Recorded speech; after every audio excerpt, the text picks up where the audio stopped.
media weapons of mass distraction. And we intend to sustain our momentum by nurturing our bonds of trust, fortifying our bodies, hearts and minds, and sticking together through hell or high water in order to create a better world through a deep democratic revolution. We refuse to be mere echoes of vicious lies that support an illegitimate status quo.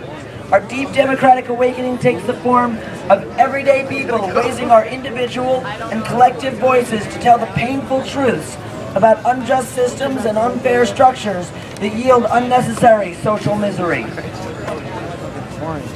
The past 30 years of a top-down, one-sided class war on precious poor and working people, with the greatest transfer of wealth from bottom to top in human history, have taught us that we either fight together in the name of truth and justice, or we lose our livelihoods and sacred honor. In this sense, the movement is already victorious. Our organizing and mobilizing have shifted public discourses toward truth and justice, towards a focus on corporate greed, wealth inequality, escalating poverty, obscene levels of unemployment, the role of big money in politics, and abusive military and police power. But we have work ahead of us yet. A full-scale bankruptcy of the neoliberal order, of deregulated markets, unaccountable oligarchs, bribe politicians, is now an established fact of life and history. Its age is coming to an end. Our deep democratic enlightenment must break us out of our narrow intellectual frameworks and our parochial cultural habitus. Like the inventors of jazz, we must be open-minded, flexible, fluid, inclusive, transparent, courageous, self-critical, compassionate, and visionary.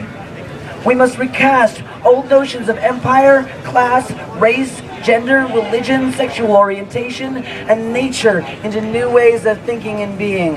Our movement is a precious, sublime, messy, and funky form of incubation. Again, like jazz, we must embody and enact a loving embrace of the art of collaborative creations. We must embody a universal embrace of all those things in the human family and sentient beings, and consolidate an unstoppable fortitude in the face of systems of oppression and structures of domination. We will suffer, shudder, and struggle together, with smiles on our faces and a love supreme in our souls. Just as justice is what love looks like in public, and tenderness is what love feels like in private, deep democratic revolution is what justice looks like in practice. Revolution may scare some people because of its connotations of violence, and this is understandable in light of many past revolutions, such as the American Revolution against monarchy in 1776, or against slavery in 1861. But the revolution in our time against oligarchy and plutocracy need not be an ugly and violent one.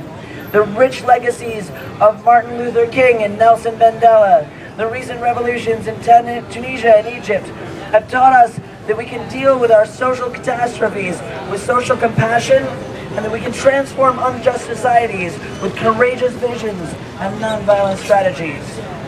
If we equip ourselves with truthful, systemic analysis of power in our minds, moral commitments of steel in our backs, and a genuine joy in serving others in our hearts, then our dream of nascent justice spread across the globe may be no mere illusion. We are prisoners of a blood-stained, tear-soaked hope.